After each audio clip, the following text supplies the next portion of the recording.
국민 여러분, 안녕하십니까? 안녕함을 묻는 인사를 건네기에 너무나 무거운 시간이 흐르고 있습니다.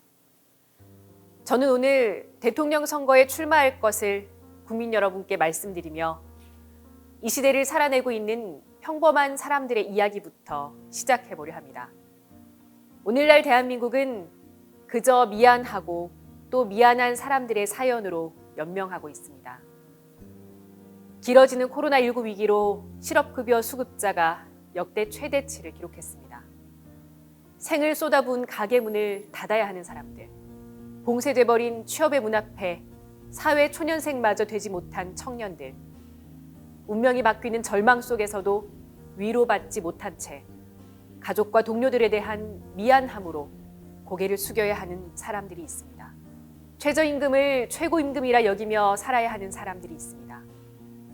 화장실 한쪽에서 때워야 하는 끼니가 당연하고 때때로 계약서를 써야 하는 얄궂은 삶이 숙명이며 과로로 쓰러지고 일하다 다쳐도 하소연할 곳조차 없지만 평생 모은 월급으로도 절대 내 집 한 칸 가질 수 없는 이 현실이 모두 능력이 부족한 내 탓이라 믿고 살아가는 노동자들이 있습니다. 누군가는 어린이집 긴급 보육조차 신청하지 못해 마음을 졸입니다. 아이 맡길 곳을 찾아 가족들, 이웃들에게 어렵게 부탁하고 직장에서도 이 눈치 저 눈치 미래의 행복에 저축하는 심정으로 맞벌이에 투잡, 쓰리잡까지 뛰어다니면서 정말 이렇게 불태우듯 살면 행복이 오긴 하는 걸까 혼란스러운 부모들, 종일 굽어있던 등허리를 더 굽혀 잠든 아이를 꼭 껴안은 채 일하는 엄마인 것이 미안해 한숨을 삼킵니다. 누구네는 집값이 폭등해 벼락부자가 되었다 하고 또 누구네는 결혼하는 자식에게 아파트를 한 채 해주었다는데 도무지 물려줄 재산이 없어 죄인이 된 부모들과 그런 부모님을 바라보며 가슴이 미어지는 자식들이 있습니다.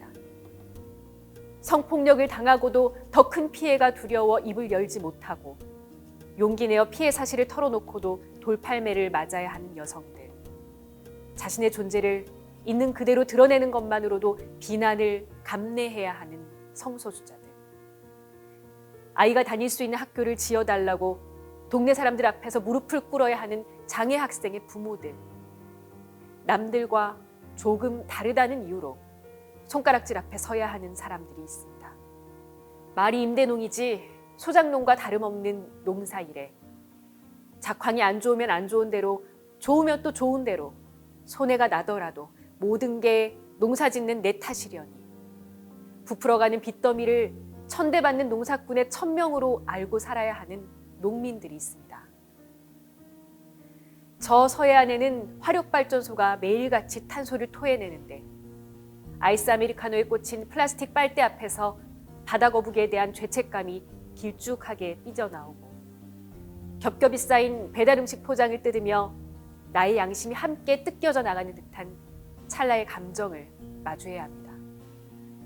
오늘도 앞사람 가방에 매달려 흔들리는 노란 리본을 보면서 출렁이는 부채감에 마음이 가라앉습니다. 용광로에 녹아 동상이 되었다는 참담한 사연과 컨테이너에 압사당한 이선호의 참혹한 이야기에 무릎이 꺾입니다. 그러고도 힘이 없어서 제대로 개혁을 하지 못한다는 거대 여당의 협박 앞에 우리 국민들은 송구함을 금할 길이 없습니다. 여러분, 더 이상 미안해하지 마세요. 당신의 잘못이 아닙니다. 우리가 부족한 탓도 아닙니다. 내 자신을 탓하지 말고 못난 정치를 향해 손가락질 해주십시오. 이 나라 정치가 나에게 미안해야 한다고 소리내 주십시오. 국가와 사회가 이런 나의 삶을 위로하고 책임져야 한다고 목소리를 높여주세요. 저 김재영과 진보당은 그런 당신의 곁에서 다시 시작하겠습니다. 촛불항쟁으로 새로운 시대가 열린 줄로만 알았습니다. 우리 국민들은 대선, 지방선거, 총선 3번 내리 민주당의 압승을 안겨주며 사회 대개혁에 힘을 실어주었습니다. 그 아름다운 사연은 이제 슬픈 결말을 향해 가고 있습니다. 모든 기대는 무너져 내렸고 촛불처럼 흔들리는 삶들이 들불처럼 번지고 있습니다. 부동산은 자신 있다던 대통령의 말만 믿고 기다리던 국민들은 폭등하는 집값 앞에 무너져 내렸습니다. 재산세 고지서가 어떻게 생겼는지도 모르는 평범한 사람들에게 규제를 푸니 많이 하는 거대 여야의 논쟁은 외국 뉴스처럼 들릴 뿐입니다. 최저임금부터 끌어올리겠다던 소득 주도 성장도 재벌 주도 성장으로 바뀐 지 오래입니다. 박근혜 정권만도 못한 최저임금 인상률과 무려 160조를 재벌 대기업에 쏟아붓는 한국판 뉴딜이 오히려 K양극화를 부추기고 있습니다. 노동 존중 정부의 약속도 노조 탓하기 정부로 변질됐고 남북 정상의 판문점 만남에 부푼 가슴마저 깊은 회의감과 냉소로 가득 차 버렸습니다. 차마 눈뜨고 볼 수 없는 권력 다툼에 국민은 이미 지칠 대로 지쳐 버렸습니다. 87년 6월 항쟁 이후 국민의 개혁 열망과 수구 세력에 대한 반대 여론을 지지 기반으로 생존해왔던 민주당. 이제 그들마저 기득권 집단이 되었습니다. 민주당 정부는 개혁의 주체가 아니라 개혁의 대상일 뿐입니다. 민주당은 스스로를 마치 피해자나 소수자인 것처럼 말하고 있습니다만 지난 23년 동안 15년을 집권하며 그 민낯을 솔직하게 드러냈습니다. 민주당 1기 김대중 정부는 대량 해고를 양산하는 정리해고를 도입했고 민주당 2기 노무현 정부는 비정규직을 양산하는 기간제법을 도입했습니다. 민주당 3기 문재인 정부마저 최저임금법을 개혁하고 탄력근로제를 확대하며 노동자의 삶을 밑바닥에서부터 무너뜨렸습니다. 세 차례에 걸친 민주당 정권은 남북관계의 전진을 위해 6.15, 14, 4.27, 9.19라는 역사적 선언들을 만들어 놓고도 미국이 놓아둔 쳇바퀴 위에서 20년째 제자리 뛰기를 하고 있습니다. 미국의 세계 패권이 날로 저물어 가고 있는데 여전히 한미 동맹이라는 사대적 문법을 버리지 못하는 것입니다. 이제 우리 국민들은 다 알고 있습니다. 그놈이 그놈이다. 거기서 거기다. 거대 양당을 사이에 두고 권력자의 얼굴을 바꾸는 것만으로는 국민의 열망을 실현할 수 없다는 것을 잘 압니다. 그 실망감과 새로운 정치를 바라는 국민의 열망이 유행처럼 잠시 검찰주의자에게 쏠리기도 하지만 수구 세력의 등에 업혀 권좌에 앉으려는 시도가 우리 국민의 삶에 이익이 될 리 없습니다. 1960년 자유당의 이름으로, 1987년 민주정의당의 이름으로, 2016년 자유한국당의 이름으로 3번이나 국민의 손에 끌려 내려온 국민의힘은 회생 불가능한 역사의 심판을 받았습니다.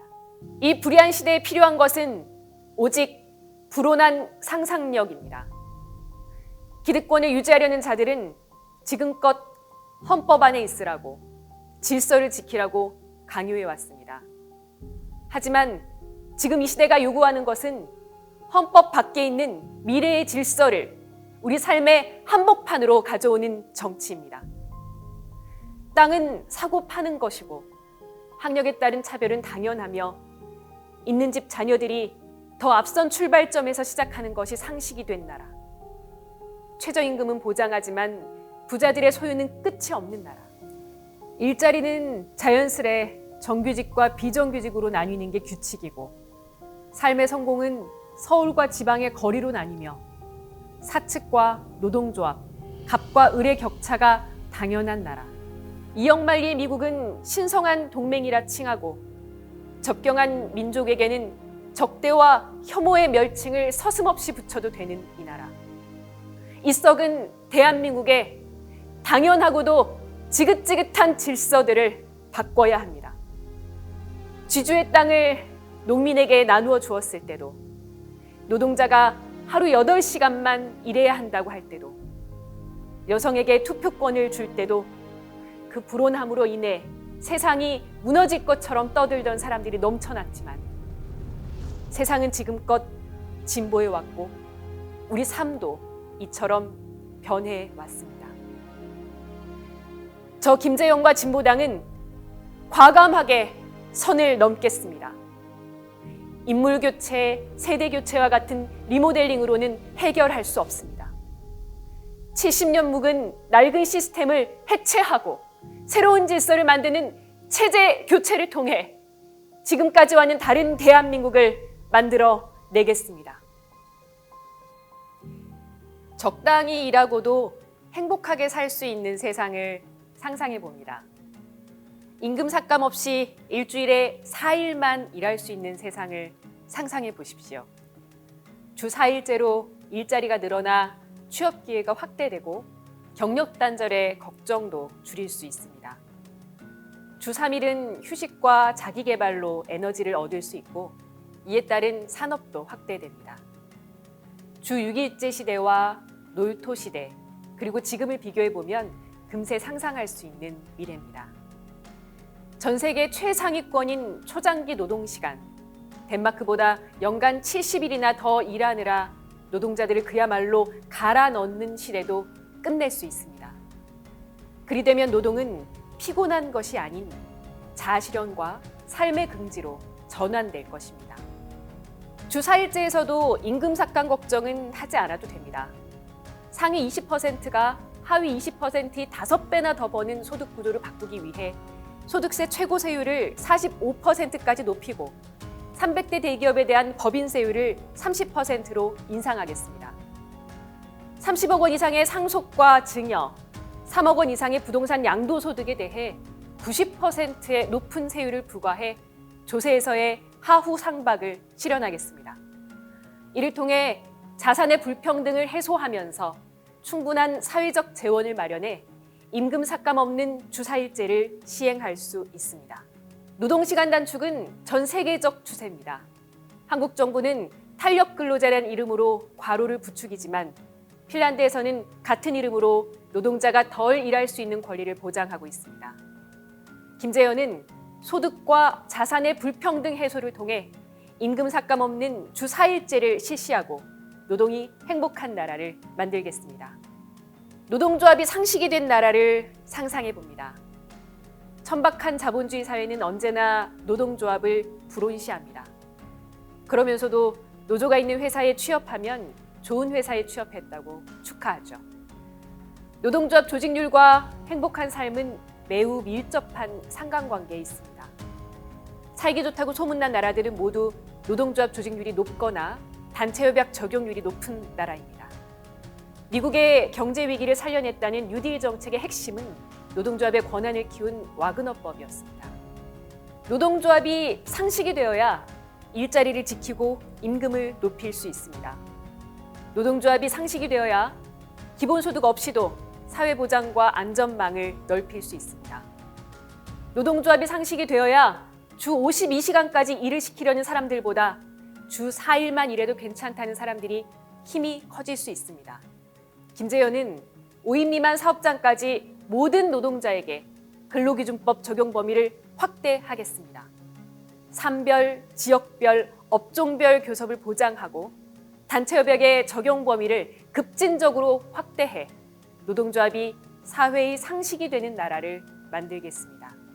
땅을 사고 팔지 못하는 나라를 상상해 봅니다. 정부에서 신도시를 개발한다고 발표하면 LH 직원들과 부동산 투기꾼들이 그 땅을 미리 사서 불로소득을 얻습니다. 정부는 그들에게 돈을 얹어 땅을 사놓고 그 땅에 아파트를 지어서 다시 국민들에게 돈을 얹어받고 땅까지 팝니다. 정부가 국민으로부터 불로소득을 얻으니 집값이 오를 수밖에 없습니다. 정부 소유의 땅을 확대해야 합니다. 한번 정부가 사들인 땅은 누구도 소유하지 못하게 해야 하며 오직 정부의 임대료를 내고 빌려서만 사용할 수 있어야 합니다.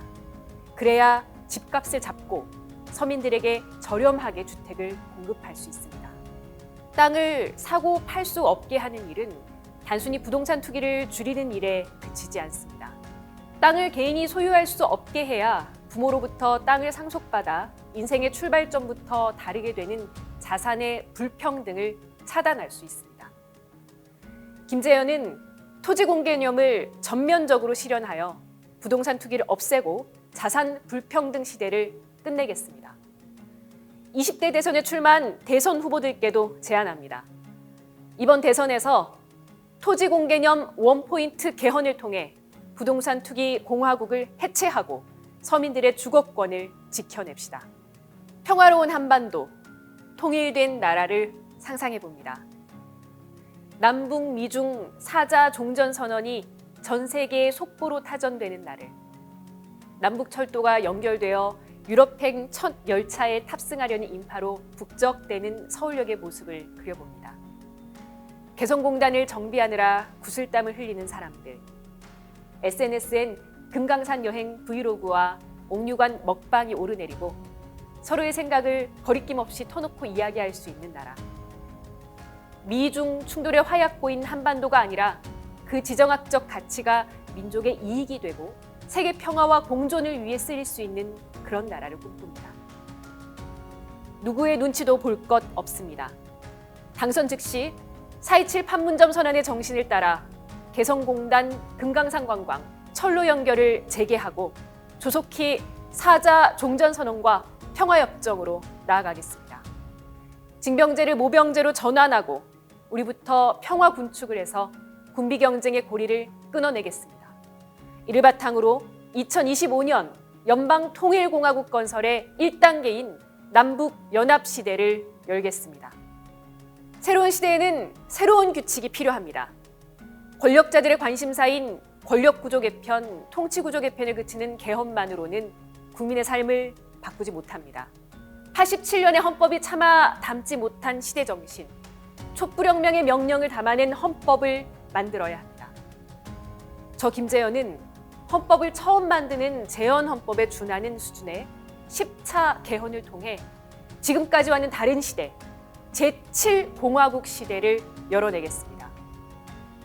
그 첫걸음으로 진보당은 돌봄의 국가 책임을 높이는 돌봄정책 기본법과 돌봄 노동자 기본법, 농민의 공공성을 보장하고 농민의 기본적 권리를 실현할 농민기본법 입법운동에 나서겠습니다. 국민 여러분, 국정농단으로 탄핵된 박근혜 정권이 파놓았던 민주주의 무덤에서 저 김재현과 8만 당원이 진보당의 이름으로 살아 돌아왔습니다. 지난 7년간 노동자 서민이 잘 사는 나라를 꿈꾼 혐의로 평화와 통일을 이야기한 죄로 위헌의 낙인을 이마에 긋고 살아왔습니다. 사법농단에 가담한 판사들의 범죄 행위로 인해 빼앗긴 국회의원직과 명예도 되찾지 못했습니다. 그러나 저 김재현은 종북 세력이다, 헌법 밖의 정당이다, 조롱과 혐오 속에서도 의정활동을 통해 부자 증세 법안들과 차별금지 법안을 발의했고 청년들을 위한 정책을 추진해 특성화고 현장 실습생의 노동 조건을 보장하는 법 마련에 앞장섰습니다. 의원직 상실 후에는 의정부로 돌아가 신문 배달도 하고 동네 책방을 운영하며 다시 국민과 함께 정치 혁명을 이야기할 오늘을 차근히 준비해 왔습니다.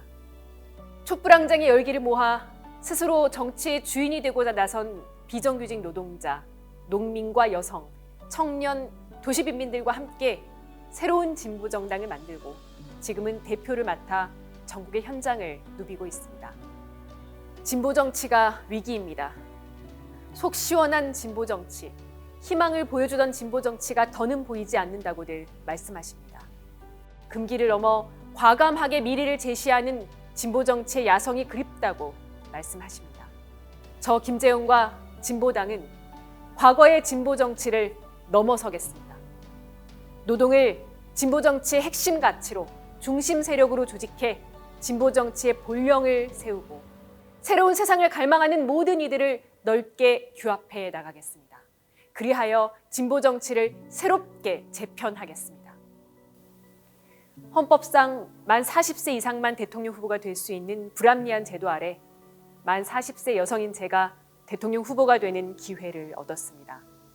더 겸손하게 듣고 누구보다 구석구석 발이 닳도록 뛰겠습니다. 미래를 책임질 세대답게 새로운 상상력으로 도전하겠습니다. 국민 여러분, 이제는 정말 바꿔야 하지 않겠습니까? 이 나라의 정치를 그대로 두고 국민을 위하겠다는 거짓, 이 나라의 질서를 그대로 두고 불평등을 해결하겠다는 위선, 이 나라의 헌법을 그대로 두고 새로운 사회를 만들겠다는 기만, 정치를, 질서를, 헌법을 우리 손으로 바꿔 다른 세상으로 가는 문을 열어야 합니다.